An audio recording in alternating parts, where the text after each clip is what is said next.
Welcome to this episode of End of Life Conversations. I'm Reverend Wakil David Matthews. And I'm the Reverend Mother Ana Luisa Armendariz. In this podcast, we share people's experiences with death and dying, grief and loss, and the end of life. Every episode, we are so honored and blessed to share stories with amazing, compassionate, and wise guests. So let's get started.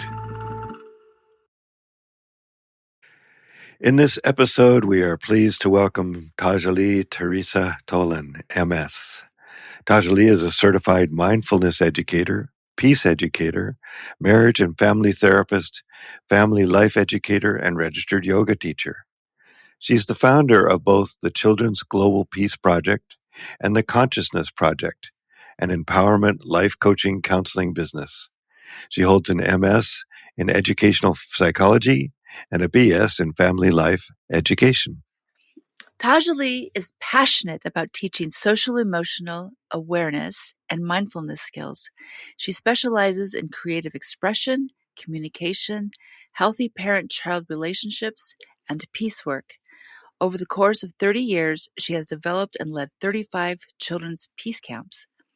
Tajali is a certified Dances of Universal Peace leader and mentor on the board of the Dances of Universal Peace North America. She is also an ordained minister, Cheraga, in the Church of All, and she leads Universal Worship Service. Thank you, Tajali, for joining us today. Thank you for having me. So great to have you with us. We always like to start with this question to just kind of set the tone. And that is, when did you first become aware of death? It's such a powerful question. When I was 7, I remember having the measles. I have 4 siblings and we're within 4 years of each other. And we're all within 4 years. And we all had the measles one year and chickenpox the next year. And I don't remember if it was my 6th or 7th year, but I remember feeling terror that my parents were going to die. And it was inexplicable because I'm not a frightful child. I'm pretty brave and courageous. So that was the first time. And then through school, I went to parochial school and there was a lot about death. You can die and you either go to heaven or you go to hell. So it was indoctrinated. And I had a fascination, not really with death or even with living. I was living, but I was fascinated about connection and spiritual path from a really young age. And so that was kind of the foundation of how do you know? How do you know about heaven and hell? How do you know what happens after we die? And so on. Oh, there was purgatory. That was a really fascinating thing to me. Like, what is purgatory? I want to see that place first. But then where I really got to experience death, I noticed or saw my great-grandmother dying. I had a really close interaction in that her daughter, my grandmother, took care of her, and she was in a lot of pain, and it seemed a little scary. I didn't know how to approach that or be within that. If we came within the room, I could feel things.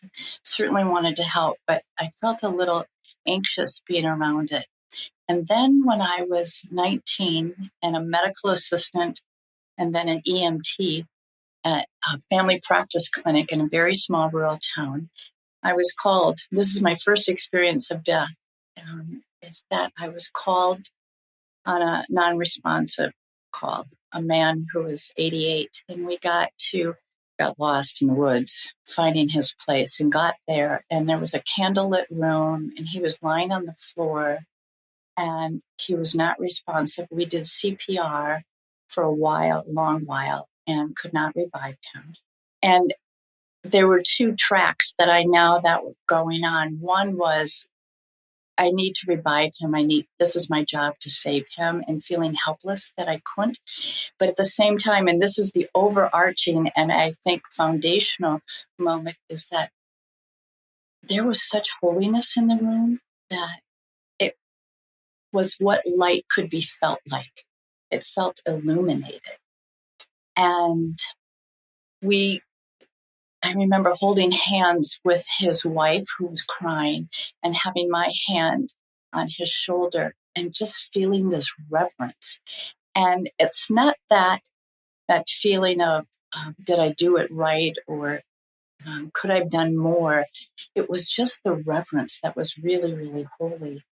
And then many subsequent experiences happened in that I worked in this rural clinic that was next to a hospital, and as an EMT and a medical assistant, I was able to interface the hospital and people's lives in a way that wouldn't have been granted to a 20-year-old without a lot of training.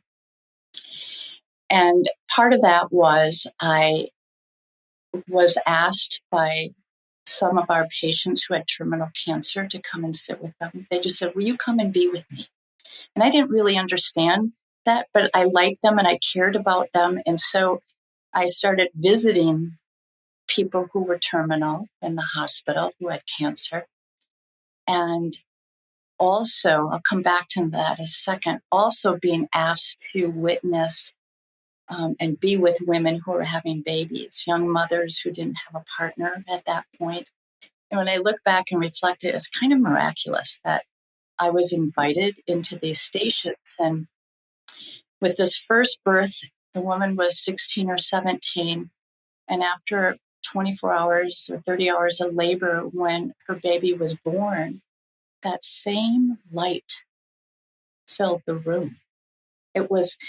I had this visceral experience of something opening. And I remembered the man who had died of being with him. And also this experience, it seemed the same. And I knew cognitively it wasn't the same. Someone was coming, somebody was going. There were many opportunities to witness people dying.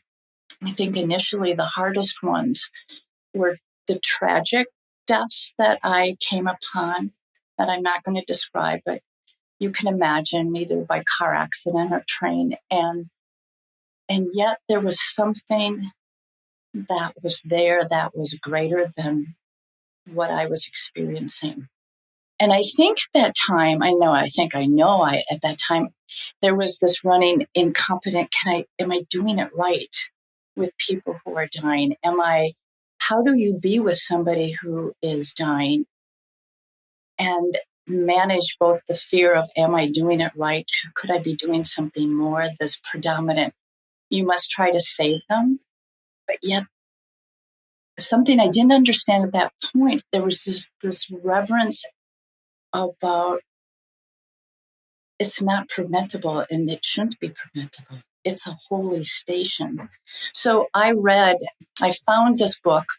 I don't know how it came to me, that I would recommend to anybody to read, by Stephen Levine, called Who Dies? And as I was thinking about this and wanting to share about this, because it's a very profound book, has stayed with me. It's like, I'm going to read it again. But in there, he has a lot of breathing and witnessing practices, compassionate practice. And he said, meet whomever you're with your breath. Match your breath to their breath as this beautiful communion of compassion. And that really, I feel like that was my PhD school about how to be in life. And I'm still learning it. And the breath is so powerful and presence is so powerful. But that was the initiation that this is how you can be with someone who is dying. Beautiful. I love that. Yeah. Being with each other's breath. Mm-hmm. This is, it feels like you had your PhD early on. the universe just formally get it. It was from the universe, yes. Yes, right. You got the initial download straight from source, and you were very aware of death. And so, how has death impacted the story of your life? Like, I mean, it feels like it's been continuously through this. Yes, that's a really interesting question, because I think that because of my religious upbringing and the dogma of religions, there's this, am I going to do it right? Am I going to get it? Is my life going to be meaningful? And it has only been recently that I think through just the incredible life experiences, but also spiritual practices of recognizing there's many kinds of death. There's a death of an ego. There's death of relationships. And in my Buddhist practice, those are just changes. They're just transitions. And it's interesting. We could talk for hours. I could talk for hours about that ontological meaning of the word death, because there's this finality, but really it's transition. Right. And that we as humans tend to fear what we don't know, and so we create stories to help us feel safe and secure about whatever transition is happening in predictability. Hence angels and heaven, and or from different traditions, this oneness. And I've embraced them all. Yeah. But I think that one of the most interesting ones is the death of the ego, or death of our self. I didn't think about this in preparing for the talk, about how we attach ourselves to labels, Right. or identity. And that, I think, is something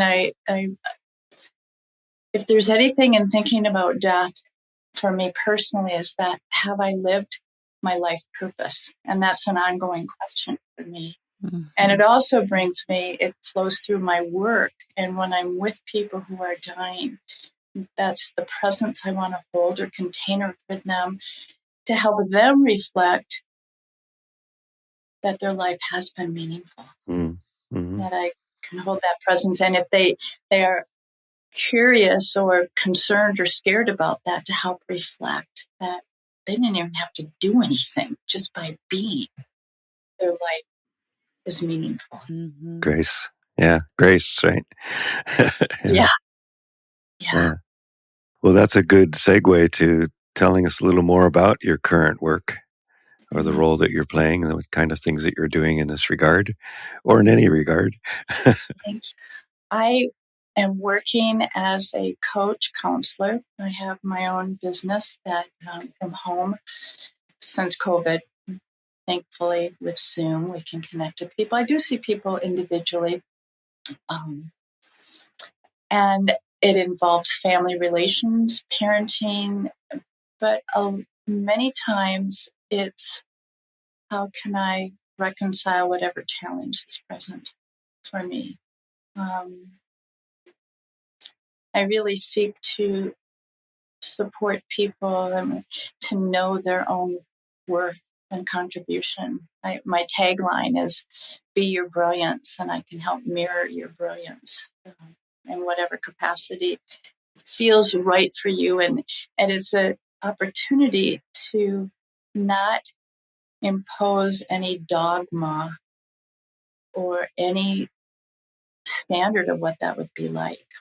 I think, as I'm going to segue for a second, when I think about oneness, I've thought about, how can we be one with all these different expressions and different viewpoints? I have a little bit closer understanding that it can happen, or a belief that it can happen. But we live in this dualistic dichotomy world that is holding up edges and corners that say yes or no, and you can't and you can. So I bring a space where a presence to help people know themselves and celebrate themselves. I also teach mindfulness and in schools in Montana, and I'm a yoga teacher. I'm an artist, so I'm the eclectic Renaissance human, and that purpose is to. Well, I think that you ended up picking up a couple different missions before you came down. You're like, oh, I kind of like that one too. Let me grab that mission and this mission. I know I can do this. I know I can. Yeah. That's beautiful. Yeah. And with your different roles, what are your biggest challenges with regards to reminding people their brilliance. I think it is holding space. That space, and just the flash came back to my first person who was in the hospital and he had cancer, and I felt like, what can I do for you? And learning just being present with someone. Recently, this is a little segue, but it will wrap into the challenges. In the last year, a very good friend of mine died. And it was interesting because she started talking to me about death. And we were a newer friend. We were in a hiking group. And she was 72. And when I die, if I die and you're there, I don't want you to resuscitate me. Like, why are you telling me this? Because I don't plan to be with you. I mean, why would you have me be with you when you die? But she went through and talked, and she was really doing a life review of her life and what she wanted and what she needed to complete. And I didn't think that she was going to die. She didn't seem unhealthy, but the last 8 weeks of her life fell, and she was dying. And she asked me to be with her as well as others. And so I was with her in that dying process. And there wasn't any resistance. In fact, anybody who was around her, who loved her dearly and couldn't believe that she was actually dying and wanted her to live. And inside of me was this place of, this is her choice, her and the divine, and what can I do to hold space for this to unfold?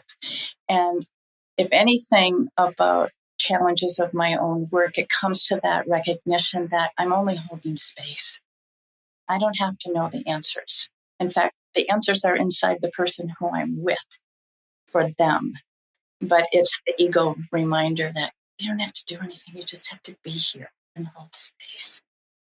And that doesn't necessarily fit in with our culture. That is speedy, quick.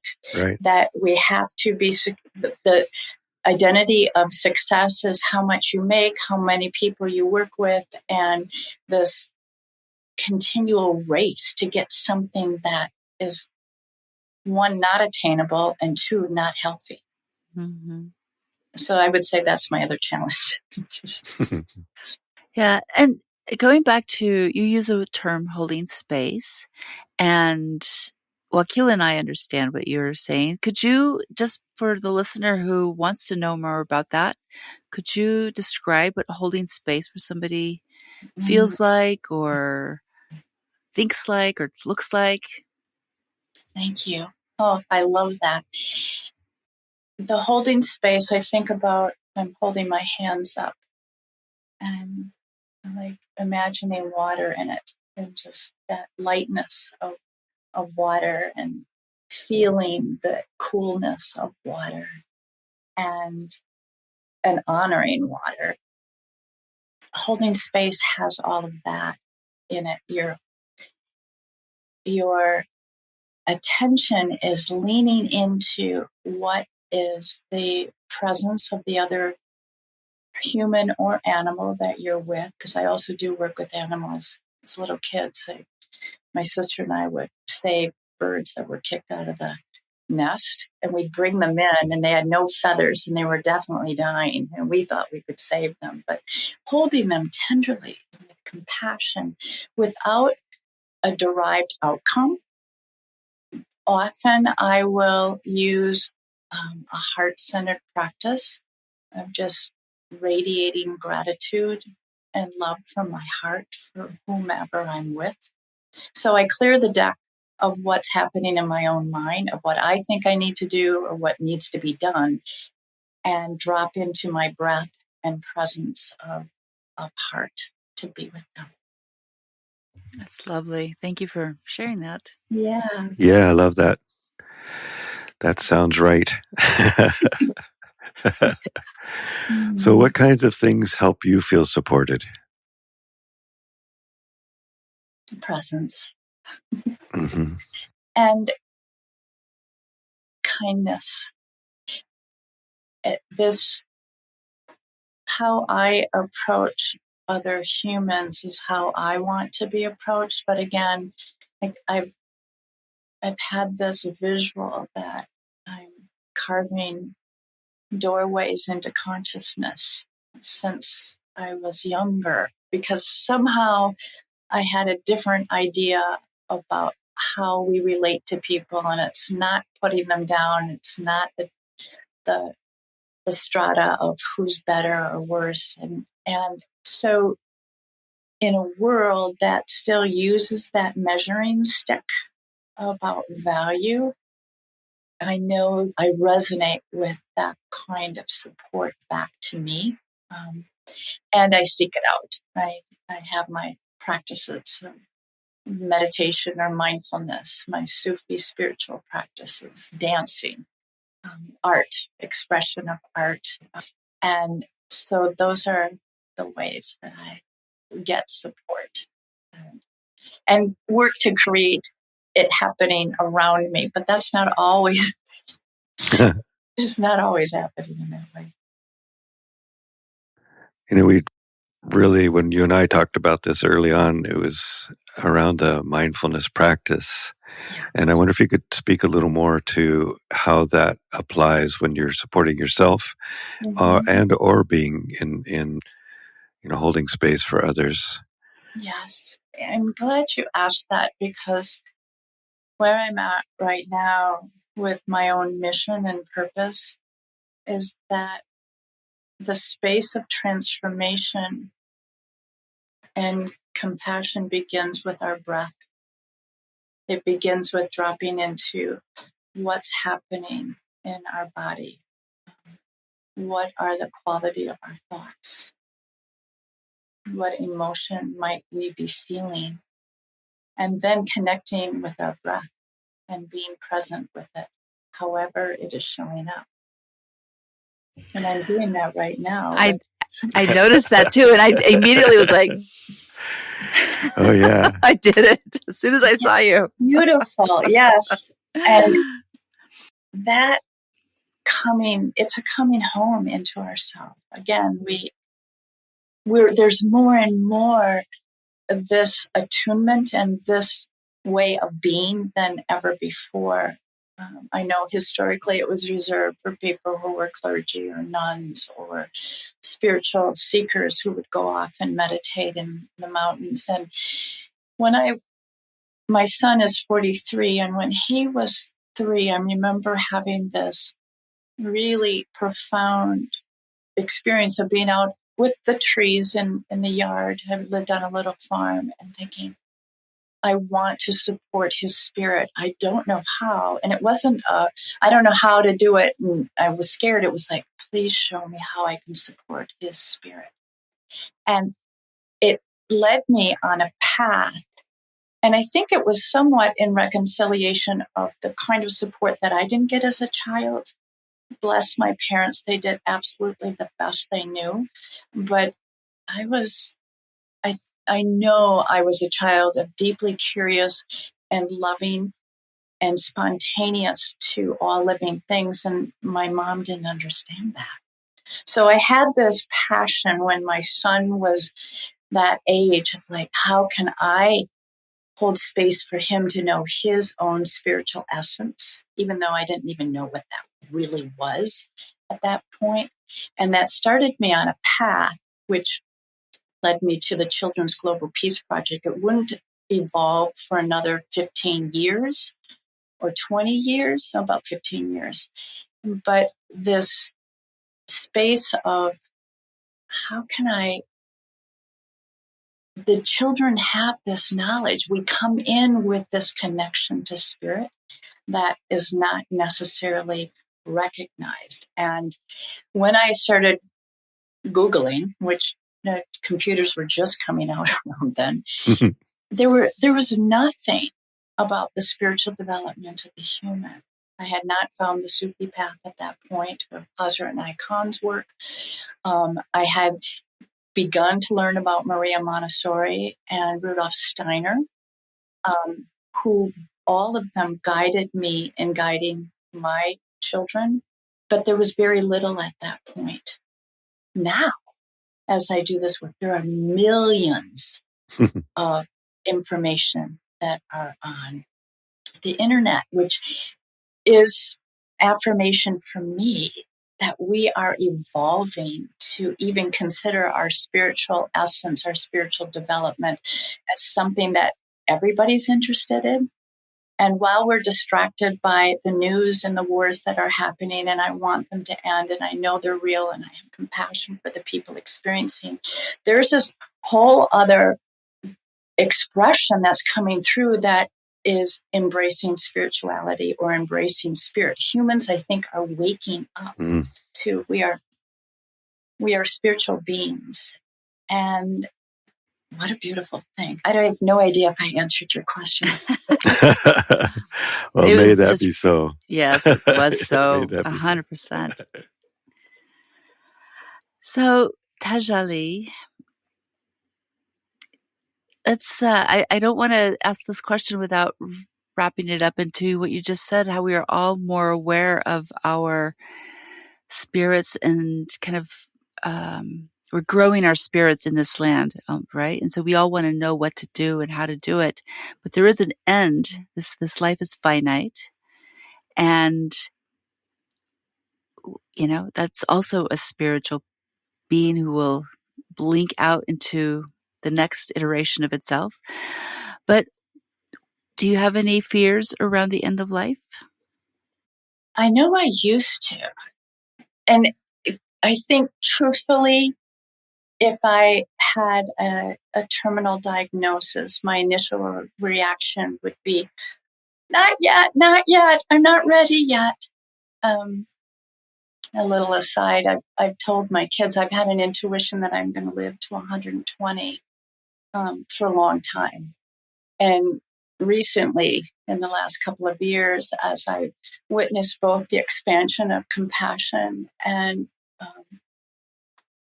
common humanity that we're awakening to, and also the atrocities that are there, I've said, tongue in cheek, I'm going to rescind my Earth assignment rank. I think it would be, have I completed my purpose? Have I done here? Come here to complete what it is. And that has been an active intention for the last 4 or 5 years of just, okay. And having witnessed my parents who, their dying process, my mom died in 2018 and my dad in 20, and they were so uncomfortable and fearful of death. And my sisters and I supported them pretty much on the ground weekly for over 6 or 7 years. And they were angry and scared. And I wanted to say, it's okay. It's okay. And so that's what I want for myself, that I don't want to be angry going out. And so where I think that arises, and it comes in that, as I was thinking about your podcast and your focus, is that how we live is how we die. And that the purpose is to recognize the miracle that you are and be that. And then the transition of death is just a transition. Not just, it's a holy transition. Right. Yes. Amen. May it be so. Something that I've done that I think I didn't realize that this is one of my support anchors. So funny, we think we need other humans to be the support, but I'm now recognizing this as a resource that I've resourced myself. I'm an artist, I'm a watercolor artist, but when I had my son, it was 3 days of labor. And that was the first time. And I ended up with a C-section. And I remember thinking I could die, that this might be my death. I may not make it through. And had the same thing with my daughter 17 years later. They're far apart because it was another 3-day of labor. I was like, I could die. Am I ready to die? And I would feel sad about not seeing my children grow up or grandchildren. But it was really this pivotal moment, like, I could really die right now. So those things are in me. When I came to having a hip replacement, I created mandalas that I drew, and they were prayer mandalas that were healing to put up in the hospital room around me, and used it because art and beauty everywhere is always in dialogue with us. And so that started people asking me to do some for them. And then the last 5 years, I've been just in every free moment, I'm drawing angels on black pieces of paper. Sometimes they're mandalas, and then I give them to people who are in the dying process or birthing process. And they hold space for what is happening for them. Beautiful. Yeah. That is really beautiful. Hopefully we can, I don't know if I can put those in the podcast notes, but if not, maybe we can create a link so people can see some of those beautiful pictures. You did send them. Thank you. Beautiful. Very beautiful. I think we're pretty close to the end here, and we've gotten most of this covered. I'm wondering if there's anything else you wish we had asked you about.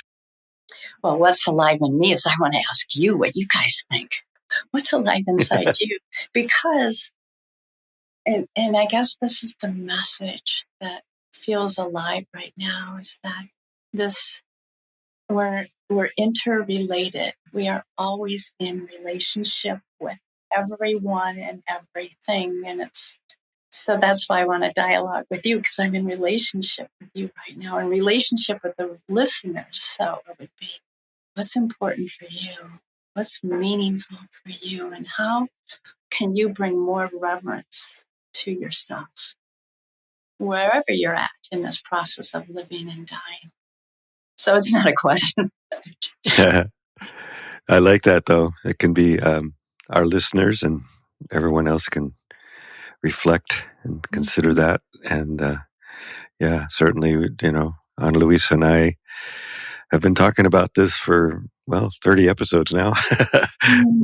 20 of which are on the podcast and 10 more to go. And who knows how long that will go on. And life and death are part of our world. And so being present, holding space, being in acceptance of whatever, being in that flow of when it's good and when it's scary, all of that at once. So I think this is why we do this podcast, is so that people can begin to consider this and have this conversation. And it's not something that gets shuffled aside and ignored. So thank you so much for being a part of it. Yes. Is there anything else that I missed, Ana Luisa, that you wanted to ask? No, this is really lovely. I like how we've been reminded about how to bear witness, how to hold space, how to be mindful throughout life, but more so when people are going through changes, through transformations, through a death. And I think it was very lovely to have this as a reminder today. All right. Yeah, deaths and births, both happening all the time. Mm-hmm. Yeah. All right. Well, thank you very much, Tajali. Anything else? Well, you said you ended with a poem. Oh, poem. I was going to say, Yeah. And I have a little song. Even better, a song. Yeah. Is that okay? That's absolutely great. Can't wait. This is from the Dalai Lama. It really is an invitation for living and for transition of dying. Every day, think as you wake up. Today I'm fortunate to have woken up. I am alive. I have a precious human life, and I'm not gonna waste it. Oh, every day. Every day. Think as you wake up. Today I'm fortunate to have woken up. I am alive. I have a precious human life, and I'm not gonna waste it. Wow. Yeah. That's medicine. Yeah. Thank you. Oh, and thank Yeah. you both for having this. I've listened to several of the podcasts, and they are amazing.